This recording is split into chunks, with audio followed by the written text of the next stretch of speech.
All right, everybody. Thank you so much for staying with us.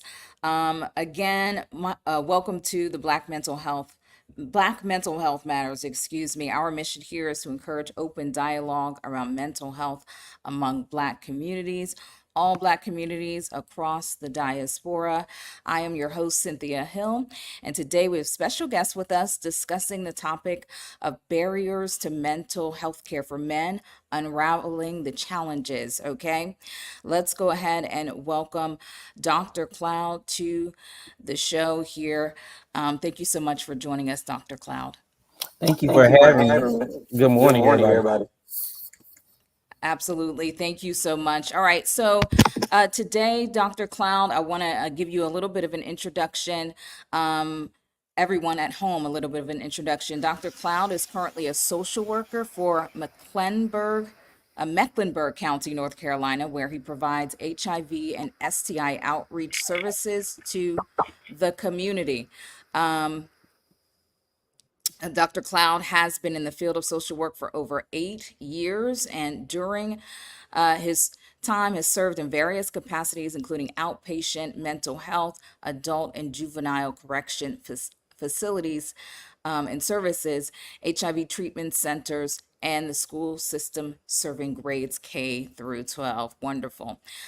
And of course, his social media handles will be running across the the video thing here. So if you want to get in contact with him throughout this broadcast. So welcome again, Dr. Cloud. Thank you for all the wonderful work you've been doing in the community in North Carolina and how it's reverberating throughout the country as well. So thank you so much.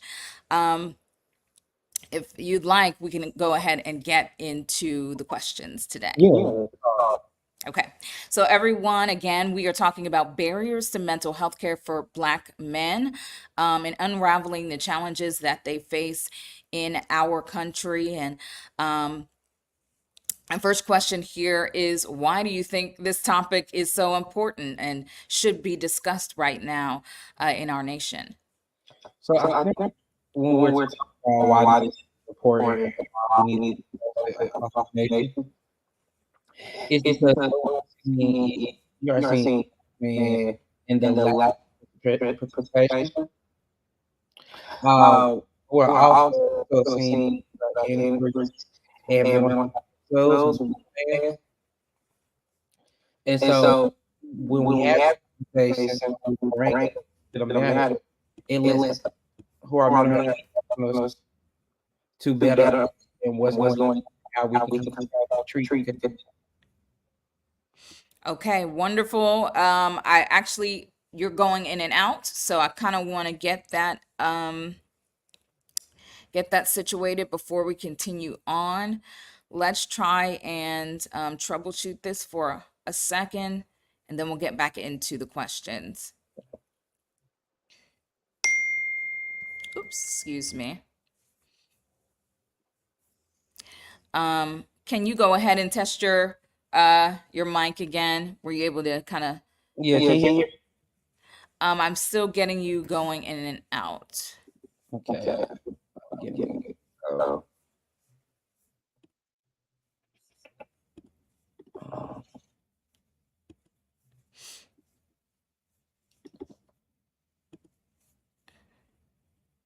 all right, so I'm so I'm getting getting uh, uh, um um Is both. that, yeah, the other show? I got that echo because I had the YouTube up as well. Could that be why? It it could could be. be Okay. So everyone who's still here with us, thank you so much for being here. We're still talking about this important topic while we get our technical difficulties together. But I did want to talk uh, and uh, kind of talk to you about some studies that are out there right now, guys. That are pertaining to this topic. Here's one. A study from 2020 explored the effects of discrimination on older adults living with mental health issues, Black adults. Study results show that daily discrimination or discrimination in healthcare related situations increase someone's odds of experiencing a barrier to healthcare by 2 to 3 times. So, older Black Americans, they found, are experiencing daily discrimination in healthcare related situations, and that is what's making them not go to a physician at a rate 2 to 3 times other other ethnicities, other races. So I think that is a pretty alarming number, especially if we want to really focus in on the healthcare of Black Americans and Black men in our country. Okay. We are going to discuss with our expert here, Dr. Cloud, LCSWA. We are working on some technical difficulties, so let's go ahead and see if we've got that fixed. Dr. Cloud, can we try to test your mic out again? Yes, can you hear me? Can you hear me? Yes, that sounds great. Was it the same? Was it that issue that I was talking about? Probably Probably was. was. Okay. Great. I'm glad we got it fixed. Awesome. So let's get into our next question. And that is about diagnosing certain mental health conditions and how they are diagnosed disproportionately in our country. Unfortunately, that has been found. A study done in 2021 indicated that medical students and psychiatrists were biased in diagnosing and associating psychotic disorders and antipsychotic medications to Black clients. Dr. Cloud, let's talk about the bias in that. Where is it coming from? Are you seeing this? So So when we're when we're talking about talking about diagnosis, diagnosis, the the issue issue comes comes from the from the DSM-5. DSM-5. So if anybody So if knows what anybody knows what DSM-5 DSM-5 is, it is is, it our is our diagnostic diagnostic manual manual for for clinicians. clinicians. But the But thing the is about thing the is about the DSM-5, DSM-5, it's not it's for not Black for Black people. people. So the So DSM-5 DSM-5 was pretty was much pretty much written by written by white people for people white for white people. people. And so a And lot so of a the lot of times the what times what happens is happens is we're we're diagnosing these diagnosing these African African American American males males at an at an early early age, age, and then you will and then see you it will in the see it in the school school system system that we're that we're diagnosing them with diagnosing them with ADD, ADD, ADHD, ADHD, ODD, ODD. Okay. and then when And they then when they they turn turn 18, 18, what we're what seeing we're them seeing getting them getting diagnosed is diagnosed is about about as a personality personality disorder, disorder. because you Because can't you can't diagnose diagnose anybody with a anybody with a personality personality disorder to disorder to 18. 18. Mm. And so what And so what happens happens is is from the from the early early ages ages of of 10 10 usually to usually to about about 17, 17, the school the school system system starts to starts to align align these these diagnoses with diagnoses the with African the African American American men men or these or these bullies, bullies, and it and it follows them follows into them into adulthood. adulthood. Wow. Um, right. And so, and they're using the DSM to guide them. What powerful information. I hadn't looked at it that way. Yeah, it's not made for us when you think about it. So thank you for that perspective. In addition, participants were more likely to view Black people as being non-compliant when it came to treatment. Are you seeing that as well? There's an There's an echo echo I'm giving an echo. on my on my end. end. Oh, okay. Let's see. Okay, well, guys, we again are gonna work out these kinks. We actually didn't have it when we were testing earlier. We were just fine. So unsure of what that might be. Can you hear it from your computer or no? From my From my computer? computer? Yeah. All right. No. No. Okay. Let's try that way.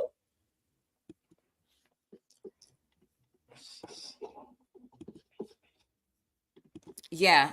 Earlier. Oh, now I have the echo.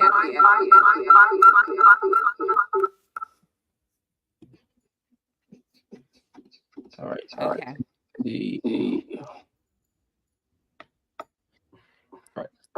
We can continue. We can continue. I think it's better. Better. Okay. Okay, guys, thanks for standing by. Yeah, so my question was just a follow-up to talking about how the DSM is not catered to Black people. So boys are getting diagnosed with ADHD much earlier on average. Is that uh, fair to assume or say?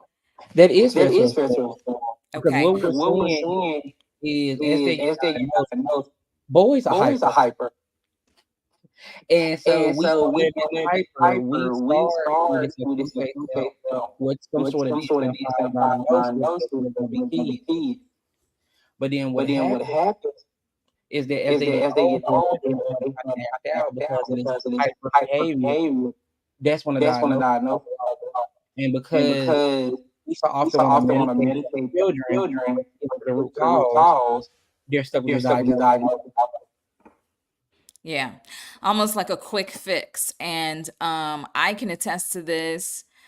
Two of my cousins on both sides of my family um, were diagnosed boys at a very, very young age. And it didn't go diagnosed with ADHD at a very young age. And they weren't, from my perspective, I was a kid, but from my perspective, didn't it didn't do them well. Later on in life, things have gone awry. It did not benefit them in many, many ways. So thank you for touching on that. So we did say, in addition, participants were likely to view Black people as non-compliant when it came to treatment for these things. Which, but having you having said that it's disproportionate, and us knowing from this study that it's disproportionate, to me, that's understandable. Especially if you're basically out here fighting for your life. What are your thoughts on that? Are you seeing Black people being viewed as more non-compliant in treatment? So So before I before answer, let I me answer, leave let me along leave along. that there's still an There's echo. still an echo. Okay. You said let you leave what? I'm going to I'm leave and gonna come back leave and come back Okay. to the to vibe. I'm the so vibe. I'm tired. so tired. Okay. The echo is still there. Oh my gosh. Okay. I don't think.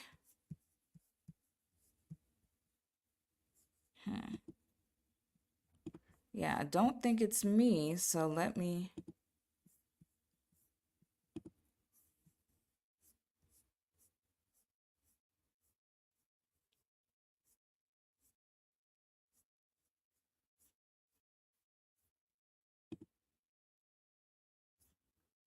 Let's see, guys. If you're still on here, we are working on discussing the barriers to mental health care for Black men, unraveling the challenges. We are working out some echoes, okay? And we're welcoming in Dr. Cloud again. Welcome, Dr. Cloud. Thank you so much for working with us with what's happening here. Let me, on my end, I can. Oh, no, let's leave that alone. All right. Let's see. Are you having mic issues still, or what are you? No. No. No. Okay, we're sounding great. All right, guys. Thank you so much for hanging on. I appreciate you all. Let's get into it. These are such important topics to discuss. Barriers to mental health care for Black men. Again, guys, this is Dr. Cloud, a social worker for Mecklenburg County, North Carolina, an expert in social work, working with Black men and Black boys. So we were talking about the DSM. What is it? The DSM-5. DSM-5. DSM-5, and how it is not necessarily catered to and has not necessarily been created for Black people. So that becomes a barrier.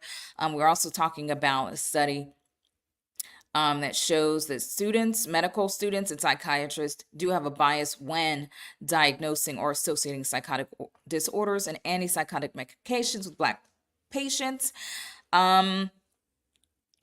I think the first time you talked about it, we kind of got a good idea. You were saying the DSM wasn't for us.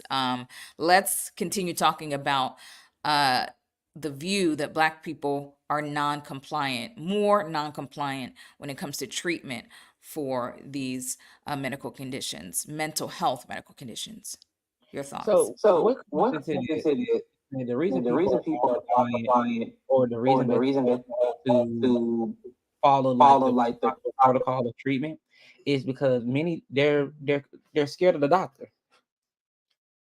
And what happens when you're scared of the doctor, when you have this, I guess what we call it, the boogeyman in the closet, is because we hear all these horror stories about when Black people go to the doctor and how they're treated, the bias, the stigmatism, the racism, and everything like that.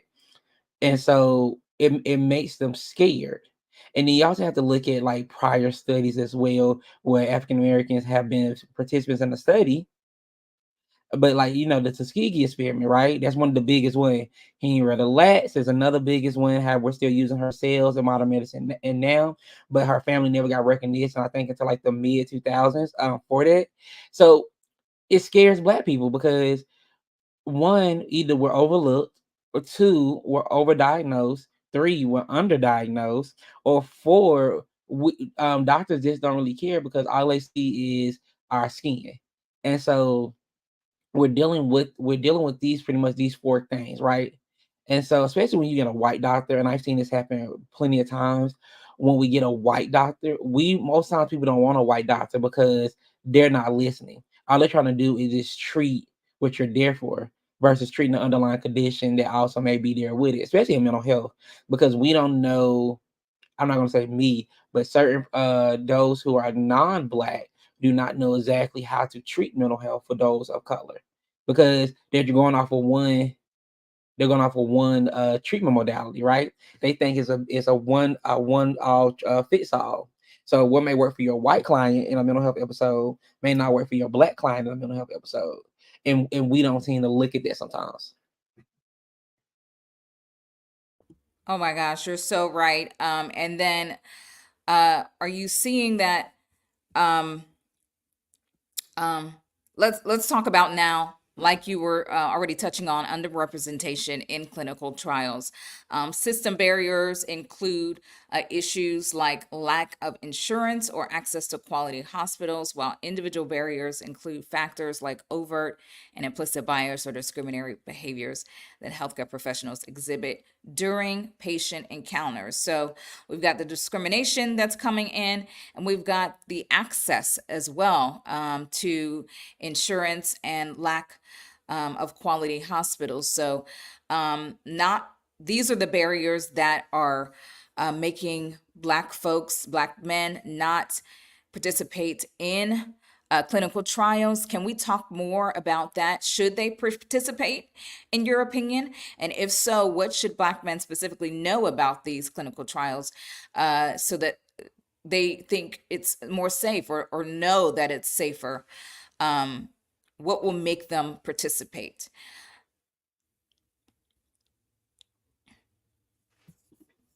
So I don't think in the regard that Black men should participate in clinical trials. And that's just from what we see in history, right? In the mistreatment of Black males in general in society. But the thing that also, and it's a catch-22 for me, we need Black men to participate in clinical trials because there are certain things that we need the data for.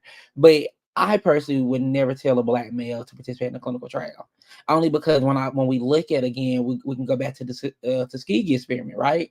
And how those Black men were in a clinical trial and they actually weren't told the truth, and how it affected their families generations later. And so, as somebody who is a Black male, and who says has that mistrust of the medical system, it's kind of hard to tell another Black male, "Oh, you should do this clinical trial." If I know myself, I won't do it.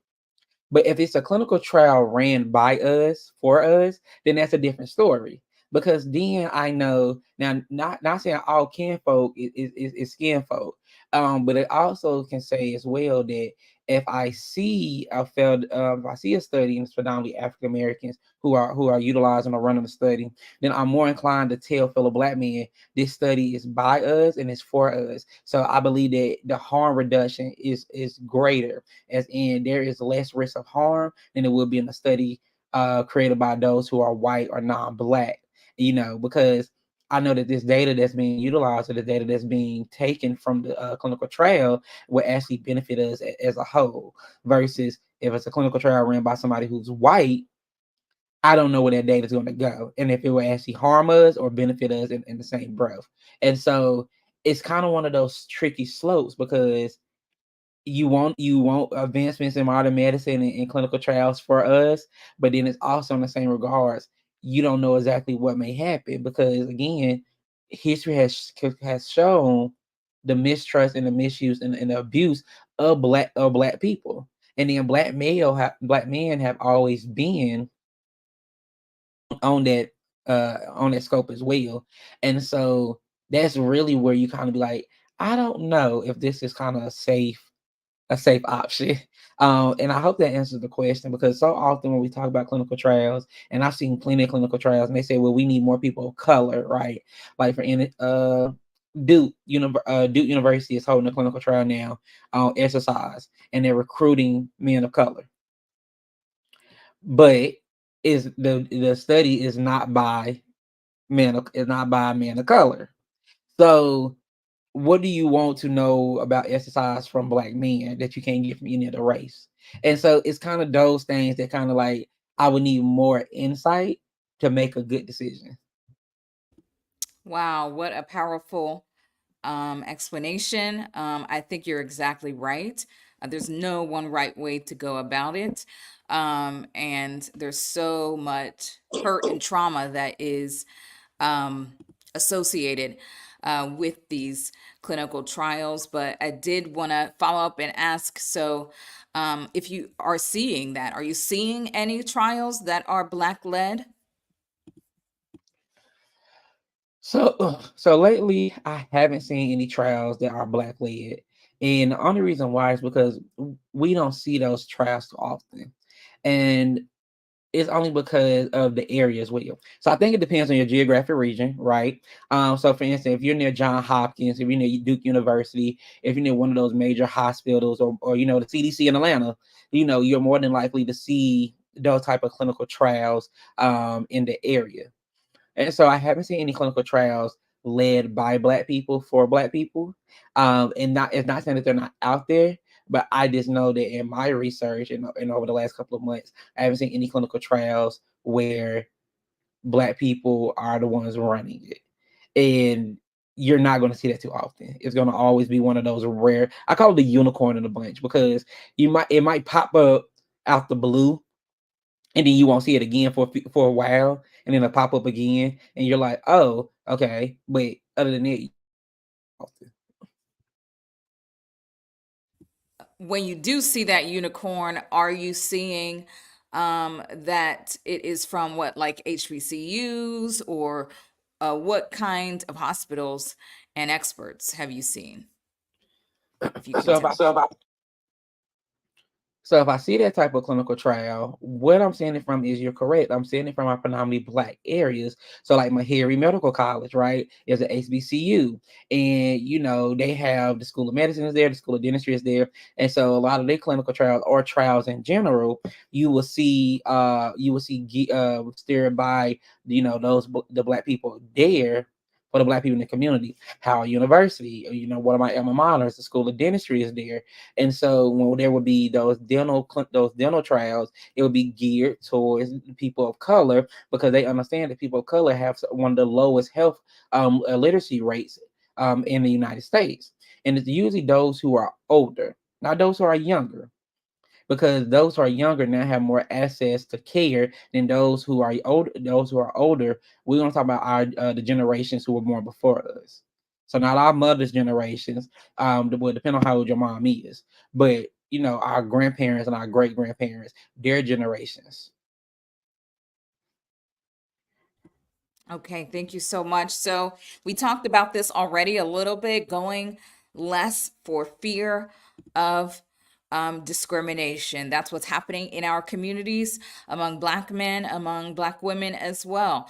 A study from 2020 explored the effects of discrimination in older Black Americans who had medical conditions. They showed that they experienced daily discrimination or some other discrimination, maybe less often in healthcare related situations, and that in turn increasing the odds of them experiencing a barrier to getting healthcare by 2 to 3 times compared to other races and ethnicities. So I think those are alarming numbers. Those are recent numbers, um, barring COVID. But I wanted to ask people, including Black men, aren't going to the doctor. So this is because of that persistent discrimination. So, as a medical professional, are you seeing this? Are you witnessing this? And talk to us about what you've seen. So since we're predominantly talking about Black men, and that is what I predominantly see a lot of, you are correct. You would not. It is hard to get a Black man to go to the doctor. It is hard to get a Black man to go to therapy. It is hard to get a Black man to come in for the annual checkup. It is hard to get most Black men to do their prostate screening when they're over 40. It is hard for us to get Black men to get their cholesterol checked, their heart checked, because of the mistrust of doctors. It is hard to get a Black man to get a mental health screening. The reason why is because of the stigmatization that has already occurred in the mental health field. And that's not just for our doctors, that's for our psychologists, our social workers, our counselors, predominantly all of the human services field. And the reason why is because society has painted Black men as this threat, right? As this big threat that Black men are scary, Black men are a danger to society, Black men need to be dealt with or kept in their place. And when Black men have mental health episodes, society doesn't know how to deal with it.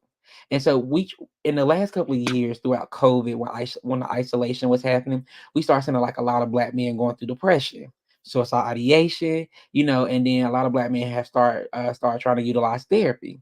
This was new because Black men were starting to openly talk about their mental health concerns. They were starting to openly talk about, I need to see a therapist. Society wasn't ready for that major shift because to them, Black men supposed to be strong. They ain't supposed to show emotion, they supposed to cry. But here you are, you're starting to see this shift in the culture of Black men are saying that I'm going to therapy, I need a therapist, I'm having some mental health concerns. I get depressed, I have suicide ideations, I cry sometimes. And society didn't know how to handle that because there was pretty much no template to go off of. We had one for Black women because Black women were considered the backbone of the community. We got one for Black women because Black women are considered to be emotional creatures. So we know how to deal with when Black women are crying, when they're going through stuff. Black men will talk about it. Black men, we had no template. It was, oh, this is new territory. So we gonna have to try to exactly how do we work with this population.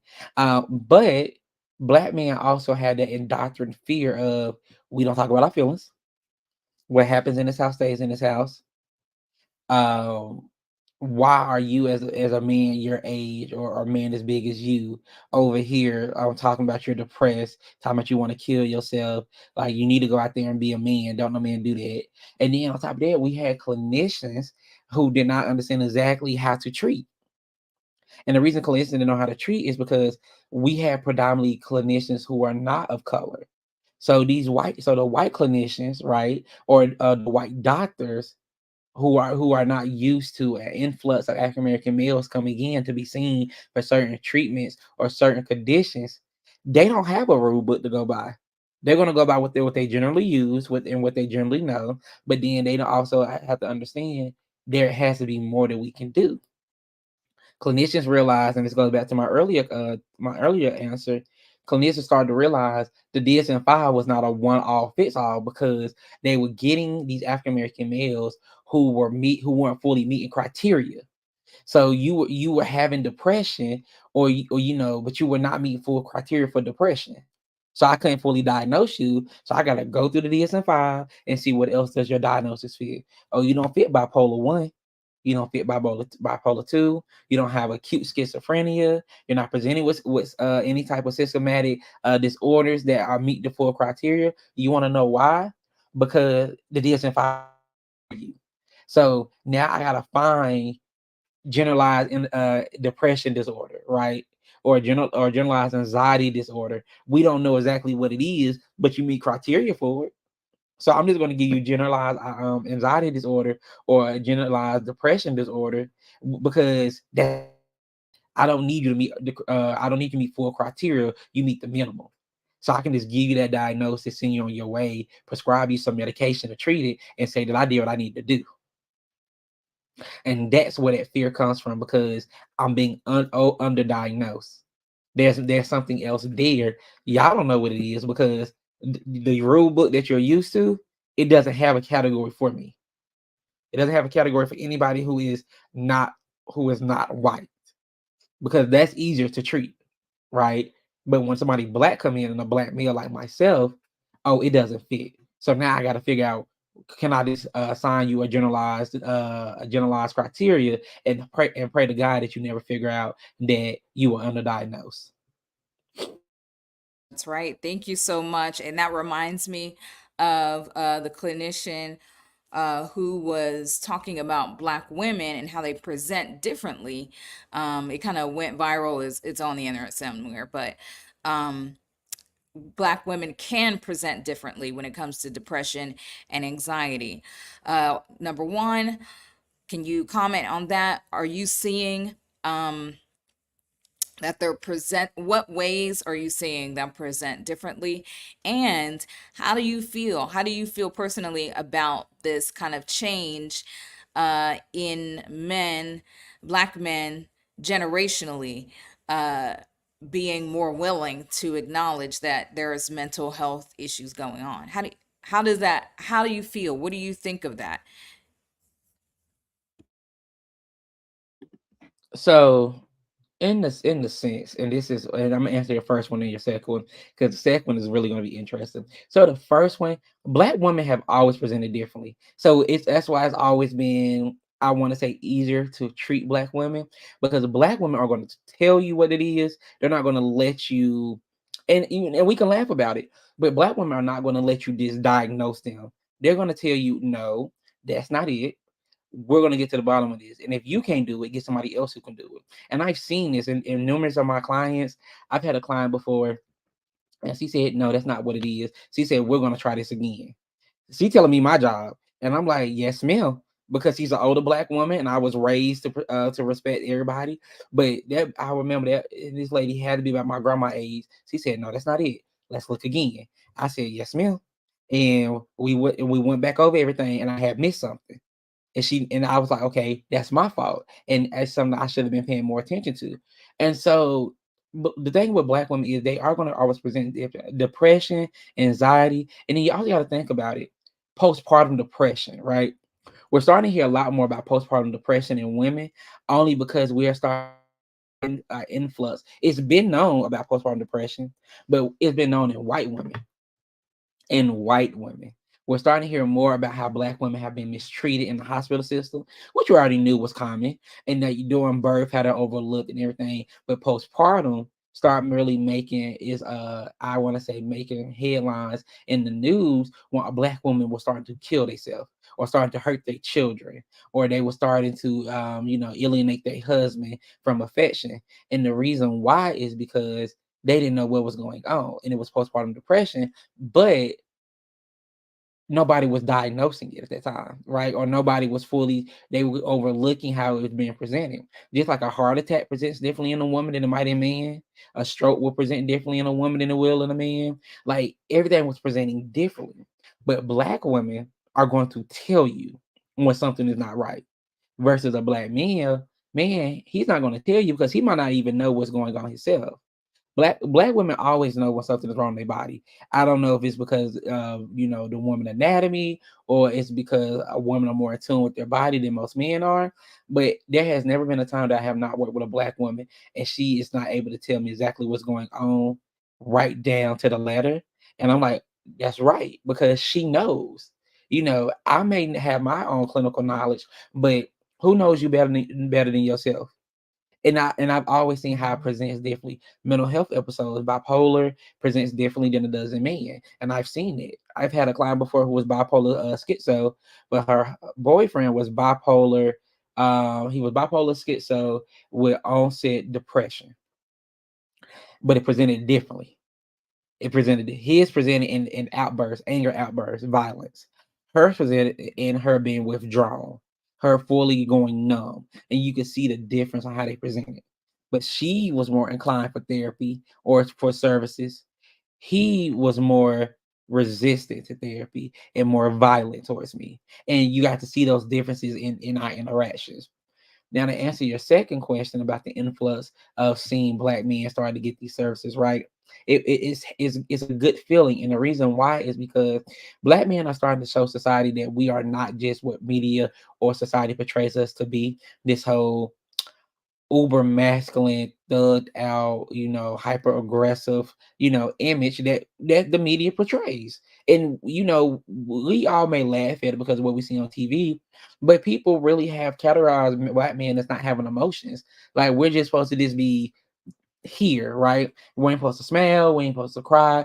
We're just supposed to be here. That's all we here for. We're just here to move society along. Give y'all a couple of kids to keep the world moving and die.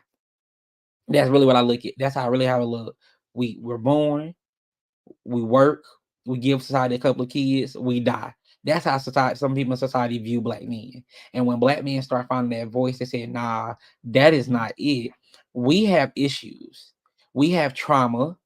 We need to talk about it. Then that influx actually, as a clinician, makes me happy because we are starting to negate the trauma from our childhood and the trauma from our adulthood. And I always say that an unhealed child in a Black man is nothing but a broken man in adulthood. And the reason why I always say that is because if you had a traumatic childhood as a Black man, when you get older, that trauma that you didn't heal from, that you didn't address when you were a child, and when your parents, when they told you, when your the doctor told your parents to take you to therapy, and your mama sit there or your daddy sit there and say, "No, he's a man. He's going to get through this." That right there was your first failure. That's right there is when your parents failed you because they should have took that advice. And now they wondering why you 18, 19, you lashing out, you getting into all this mischief, you getting into all this judicial trouble is because you got all this trauma from your childhood that was never dealt with. And now we're here. Now we're back in this full circle moment. Then you have the Black men, and these are the Black men I see often. You got the Black men who understood the trauma. They understood that in their childhood they were raped, they were physically abused, they were emotionally abused, they were lack of affection from their mom. Their dad tried to toughen them up. They may not be super masculine. Doesn't mean that they're gay. They just don't have super masculine qualities because that's just it. They understood that. So they started to unpack that trauma as they got older. So it made it easier in adulthood that they weren't carrying that trauma over into anything else. And you see this in those therapy sessions because they're fully aware that I know I got issues. I know that mentally and emotionally and physically, I have a lot of trauma, but I have started to unpack it already. And then I saw therapy to allow me to unpack the rest because I knew I couldn't do it alone. Those are the Black men that we see always starting to see now with this shift in culture because they understand the damage, especially those Black fathers, and we're seeing an influx in Black fathers. Oh, I love it. Like active Black fathers, we are seeing an influx in the last couple of years. And we always talk about how the Black father is not in the household, how the Black father is the ruin of all Black families because single motherhood. And I always laugh at that because it takes two to tango. That means you and that man both lay down to make that baby. And if y'all didn't work out and he tried to see his children, but you keep his child away from him, it's really you who is perpetrating that stereotype versus the Black men who actually want to be in their child's life. They just don't want to be with the mother. That's different. But we're starting to see these Black fathers be aware of their mental health because they're seeing how their child rearing, right? And how their mental health as a child plays out into their role as a father figure. And then they start realizing, I don't want to raise you how my father raised me or how my mother raised me, because mentally it destroyed me. I'm not trying to do that with my child. And we're starting to see this big shift as well.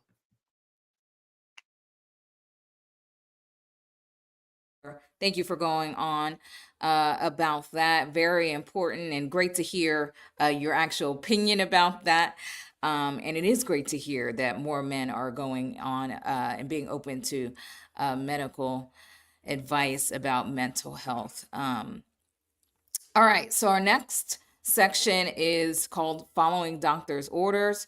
We already talked to about this a little bit, but now I want to know the perspective from the Black clinician. A study from NYU Grossman School of Medicine found that patients with hypertension and symptoms of cardiovascular were more likely to adhere to the medical advice from doctors who are people of color, Black, Hispanic, and Asian. So we talked about the trouble with bias from non-people of color, specifically white physicians. That said, are you seeing this trend? Have you witnessed this? People more likely to receive the medical advice from people who are Black um, in the medical field. What are you seeing? So we are seeing this trend, and let me tell you why we're seeing this trend. And I love this question, so thank you for it. So the reason why we're seeing this trend is because who do you trust, a white person or a Black person, right? And when we go back to, if you see everybody Black running, what do you start doing? You ain't answering no questions. You running with them. You don't know what's going on. You see Black people running, you just running right along with them, because it's a sense of kinship, right? It's this sense of familiarity. Even though we may not be related, we all share the same skin color. And so what we know is that most of Black clinicians have our interest in heart, right? That means that they listen to us and they won't do anything to harm us. And it's like, let me give you a great example. It's like when an older Black woman calls you baby, kind of warm feeling, right? Yeah, it gives you that warm feeling because you don't even know this woman from a can of paint. You just out in public doing some shopping. She said, "You okay, baby?" And she be like, "Everything gonna be okay." And she just pets you. This woman don't know you at all, but you get the warmest feeling. That's the same way with Black clinicians. What we're seeing is that our clients are happier when they are seeing somebody of color. And the reason I say that is because we trust them, and they more explain the medication aspect as well. I often see in these areas that doctors do not fully explain medications to Black clients versus their white clients. And so what happened is a Black they say, "I'm going to prescribe you this medication. This is what it's for." But they won't kind of go into any of the details, because they don't tell you the side effects. They don't tell you exactly what if it might make you sterile, if it might cause other issues, if it might affect your kidneys. And but with white clients, they go into more details, and I've noticed this often. And so with our Black clients, they're more happier to see a Black physician, because we get those details, we get that in-depth conversation. And it's not like, and sometimes it's not like I'm in a medical visit, it's like I'm catching up with my smarter cousin who went to medical school, and they explaining everything to me in a way that I understand. Because we also got to look at health illiteracy as well. And I talked about this earlier, that in the Black community, especially our older Black elders, our grandparents, our great grandparents, who did not have this much access to health care or to medical care in general, that they have to have everything explained to them in a way that they understand on their literacy level. So I think that's why it's so important. And Black men in general who don't really go to the doctor, it makes them happier, because they know that if I have a Black doctor, a Black male doctor, that I know that there's somebody that I can be honest with them, and they truly will take time. When I got my first Black doctor, and I can laugh at this now, my first Black doctor is when I was a child, and I had that same Black doctor from to I left for until I went to high school, because he retired. Then I had a Black female doctor from all the way up from high school until end of grad school, because she seen me all the way up until I finished school. She's like, usually I see only pediatrics. She said, but I see my students who are in college up until they finish college. So she seen me all the way up until I finished grad school. When it was time for me to work and I had to find a doctor, I told my mom, I said, I want a black doctor. I don't care if they male or female, because I had went to a white doctor before, did not like my experience. I felt rushed. I felt like they really weren't listening. It was just like, let me check your vitals. What are you here for? This, that, and the third. And I feel like I was being rushed. So I was like, yeah, I don't like that. And I told my mom, I said, my mom was like, you need to get a primary care provider. I said, well, I need somebody who's black. Found a black doctor, a black female doctor. And when we visits, it is one of the most comfortable visits ever, because she understood when my first visit. She said, I know you're uncomfortable. She said, but I promise that I'm going to make this easy, because I had told her my apprehensions of going to the doctor. I had on myself, because I was like, most times the doctors rush me. My visits are very fast. He said, we don't do that here. She said, I give you the full amount of time, and we usually go over. And she said, that is fine. And so I've had this doctor, I want to say about 4 years now, and have not left. And every time I go to my visit, he said, catch me up. What's been going on in your personal life? How you feeling health wise? Let's make sure that we're looking at everything. Cause he's like, I'll make sure that we're not missing anything. And that visit is always so comfortable to me that it feels like that I'm just talking, like I said, to an older cousin. Because that's how she makes the office feel. And I love that feeling. Wonderful. Yes, I love that. Just your older, smarter cousin. That makes everything just more comfortable. I love that. And good to hear that you've been able to find good black doctors as well. All right, let's move on. I did want to talk about some possible solutions to these issues. Black psychologists make up about 4% of the doctor level psychology workforce. That is according to a 2018 study and data set. So when we talk about solutions to these issues, do you think there is one a solution to finding more, or finding or using more black therapists or therapists of color? Do you think it's necessary? We already touched on, the just going to like the physical doctor, but when we talk specifically about mental health, do you think it's necessary to only talk to black people? Should it be the goal for us? And is it a practical goal, knowing that we make up about 13% of the US population? For solutions, I think what it is, and I'm just gonna go in this random order. So just follow me here. When we're looking at solutions and we're trying to think about how do we engage African Americans, or how do we engage African American males, because that's the subject of our topic today.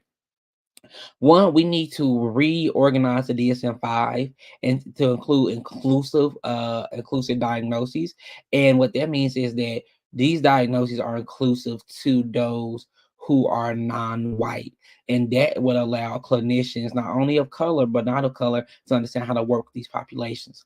Two, even though there's only 13%, per the data, it is still realistic to have a network of mental health providers, clinicians, therapists, within each state, or by each state and by each city. It just depends on how you want to do it, and that will allow as a good resource for Black people who want somebody who look like them in the therapeutic setting. When I look for a therapist, or when I was looking for a therapist, I went to a Black woman. You won't see too many Black male therapists. It's a rare set of us. And so you'll see a lot of Black women as therapists. And so I went to a Black woman therapist, and it was one of the best experiences I ever had, because again, I was comfortable. I felt seen, I felt heard, and as a Black man, she made sure that I had that open space as well. And that is going one of the biggest challenges. I'm not going to say hurdles, but one of the biggest challenges, that as Black men, we have to feel comfortable in a therapeutic setting, or else we will not open up. We will kind of withdraw back into ourselves, and that is detrimental to our growth mentally, emotionally. That is very detrimental. And so when we have a network of clinicians and we're able to kind of disseminate this information out to the masses, then we are kind of fixing the solution, but we're also not fully, because there's still more work to be done. There has to be more access, for Black men to get mental health care without these barriers in place of assurance, without the fear of stigmatization, without the fear of racism. There has to be more work put into that. You know, I think I feel more comfortable walking into a room of Black people than I feel walking into a room of white people. And again, it's that innate fear, that innate that we are so accustomed to, that we're not allowed to be ourselves in these settings. Versus when we're in a setting of our own folk, our kinfolk, then that kind of fear of racism goes away. But in the same breath, we also have to be fully aware that we won't be able to treat everybody. And it's one of the saddest things as clinicians that we kind of have to understand, is that we sometimes will have Black men who aren't able to treat because the trauma or the disorder is so severe. We do not have a good solution on how to treat it. We can only give you what we know, and hope from there that it would help just a little bit. And that, because that requires more research, right? For instance, have you ever seen a Black man who returns from the military suffering from PTSD, right? And I've seen that before. And every type of treatment, you try to get them into care, and nothing helps. It's because mentally they're so far gone that we can't reach them inside. And you will have those type of cases, and that's because more research is needed on how to treat it. We don't have it. When you look at the research on Black men in therapy, Black men utilizing therapeutic resources, that information is scarce. When I was writing my doctor, my when I was getting my doctorate, my research was on unaddressed mental health in Black men. That research was scarce. I had articles that were spanning 10 to 13 years to pull from with no relevant data. So I was pulling from different data sets and different trends, and making, in my research, what we saw was the biggest gap, because we saw the biggest gap in therapeutic solutions and approaches for Black men. We saw the biggest gap in how to advocate for Black men in therapy. We saw the biggest gap in how to entice Black men into therapy as well. And those were the biggest gaps we seen. And then we also seen the high rise of suicide ideation and depression, but lack of treatment modalities as well. And those four things are very big, because if we can't address all four of those in one setting, we're already halfway to failing that population. Very important information there. And for my last question today, it is focusing on what are Black Americans' recent experiences with the U.S. healthcare system, according to a study. So that study in 2021 said that they are mainly positive. About 6 in 10 Black adults, 61%, say the care they received most recently was excellent or very good. Another 25 said good. And half say their out-of-pocket cost for that care was about what is fair. Um, I do want to note that it said still 55% reported that they did have some kind of negative experience in the healthcare system. Do you agree with these findings? Are you seeing more positive reactions from people? So So I do I agree do with agree these with findings. findings. So let me tell you why. The reason I agree with these findings is because white clinicians and therapists and counselors have got some sense about themselves.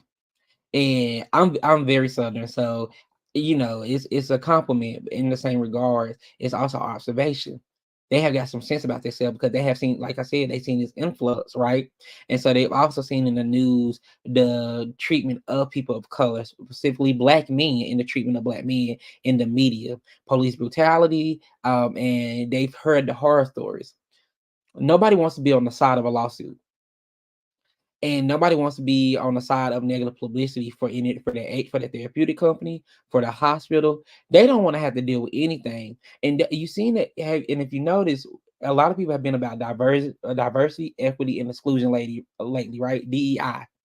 And so a lot of people are starting to utilize DEI because they understand that if we don't correct this now, we're going to find ourselves either bankrupt or in a lawsuit for racism, for malpractice, or whatever category it falls under. And so those findings are correct. Now, I'm not going to say that 55% is wrong, because there are still negative experiences in the healthcare system to this day.